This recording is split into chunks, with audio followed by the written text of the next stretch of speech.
The night pressed down on me like a held breath, the kind that makes your chest ache before you even realize you are afraid. Rain streaked the windows of the old guest house, turning the city lights outside into trembling veins of gold, and I remember thinking that this was how my life felt at that moment, blurred, uncertain, stretched thin by circumstances I never planned. I had come here with nothing but a small bag, a tired heart, and the stubborn hope that tomorrow might be kinder than yesterday, and I did not know that this night, in a room too small for distance, would quietly change the direction of everything.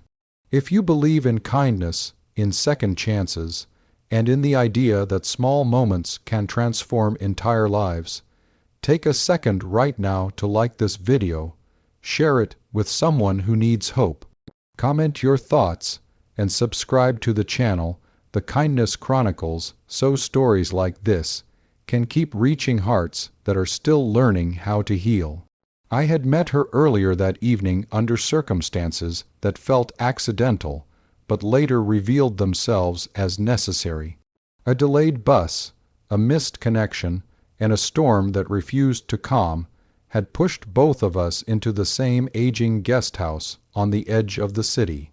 The place smelled faintly of damp wood and old paint, and the narrow hallways carried every sound as if they wanted witnesses.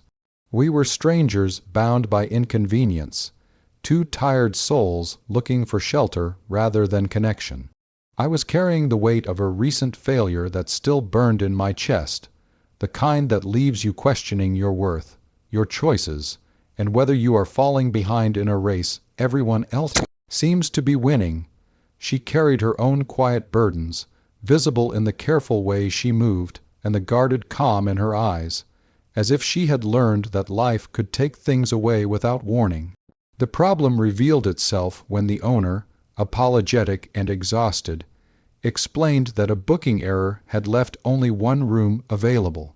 There were no other hotels nearby, the roads were flooding, and leaving meant risking the night outside. The room was small, practical, and honest about its limitations, with walls that seemed to lean inward and a single bed placed at its center like a truth neither of us could avoid. She stated the obvious reality of the space with a firmness that suggested boundaries built from experience, and I answered with a nervous attempt at reassurance that was less about the bed and more about survival, about sharing what little comfort the night allowed. There was no romance in that moment, only the awkward awareness of proximity and the unspoken agreement that respect would matter more than convenience. As the door closed behind us, the silence became a character of its own. Rain drummed steadily against the window, and the dim yellow light revealed the exhaustion written on both our faces. I busied myself with small movements, placing my bag down, staring at the floor, pretending that the room was larger than it was. Inside, my thoughts were loud and unkind, reminding me of how far I felt from the life I once imagined. I had lost my job weeks earlier, a quiet dismissal that left no room for protest, and with it went my confidence and my sense of direction. I had told no one how scared I was, how each night felt longer than the last, how the future looked like a foggy road with no signs. Standing there, sharing space with a stranger, I felt exposed in a way that went deeper than physical closeness. Time moved slowly, measured by the ticking of an old clock somewhere in the building and the rise and fall of our breathing. We spoke little, choosing instead to exist alongside each other with cautious courtesy. Yet even without words, stories leaked into the room. I could sense her tension soften as minutes passed, the way she sat on the edge of the bed with her shoulders slowly lowering, the way her gaze drifted from the walls to the window as if searching for reassurance in the storm. In that shared quiet, something subtle began to shift. The room stopped feeling like a trap and started to feel like a pause, a brief intermission in lives that had been moving too fast and hurting too deeply. As the night deepened, the power flickered once, plunging us into darkness before returning with a tired hum. That brief blackout felt symbolic, a reminder of how fragile stability can be, and it stirred something in me. I realized how rarely I allowed myself to be vulnerable, how often I hid behind humor or silence to avoid admitting fear. Being there, stripped of distractions, I felt the weight of my own loneliness. I thought about the people who had drifted away when life became inconvenient, about promises that faded under pressure, about the quiet belief that maybe I was meant to face things alone. Yet the presence of another human being in that small room challenged that belief without saying a word. The bed became the center of an unspoken negotiation, not of space but of trust. We arranged ourselves with care, leaving room where room barely existed, respecting invisible lines drawn by mutual understanding. The mattress creaked softly, and the sheets smelled of detergent and something older, like memories embedded in fabric. I lay there staring at the ceiling, watching shadows move as cars passed outside, my mind replaying past mistakes and imagined futures. At the same time, I felt an unexpected calm, a sense that I was not entirely alone in my uncertainty. Her breathing, steady and real, grounded me in the present moment in a way I had not felt in a long time. Sleep came in fragments, interrupted by thoughts and the occasional thunder rolling in the distance.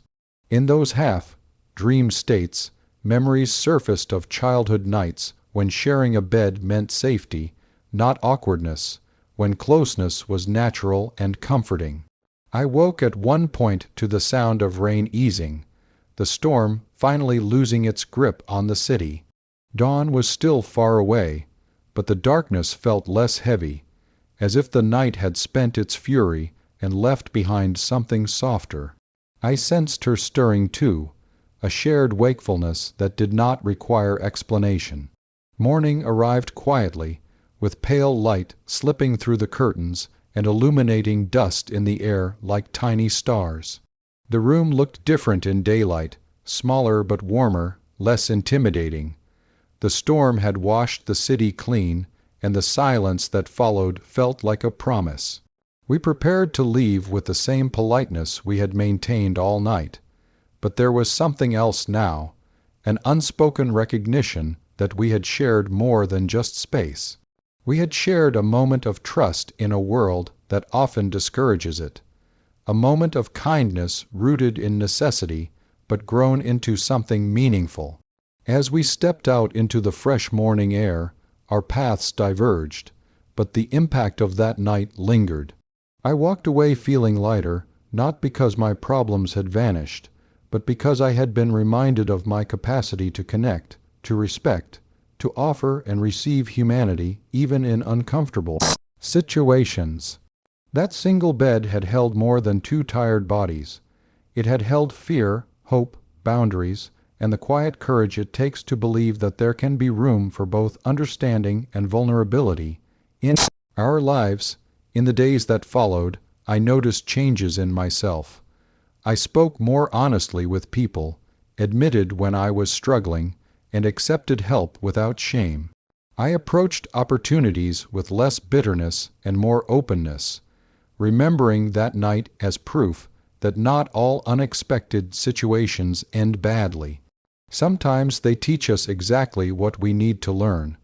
I never saw her again, but she remained a gentle presence in my memory, a reminder that kindness does not always announce itself loudly. Sometimes it simply shares the space it has and asks nothing in return. If this story stirred something in you, if it reminded you of a moment when a stranger's presence made a difficult time easier, please take a moment now to like the video, share it with someone who might need encouragement, and subscribe to The Kindness Chronicles so more stories like this can continue to spread warmth and hope. And before this story ends, I have a special request for you. Go to the comments and write this line exactly as it is. The night cracked open like a storm without thunder, the kind that presses against the chest before the rain ever falls. And when she finally said she could not hold it in any more and that she was coming out, the world seemed to tilt, as if gravity itself paused to listen.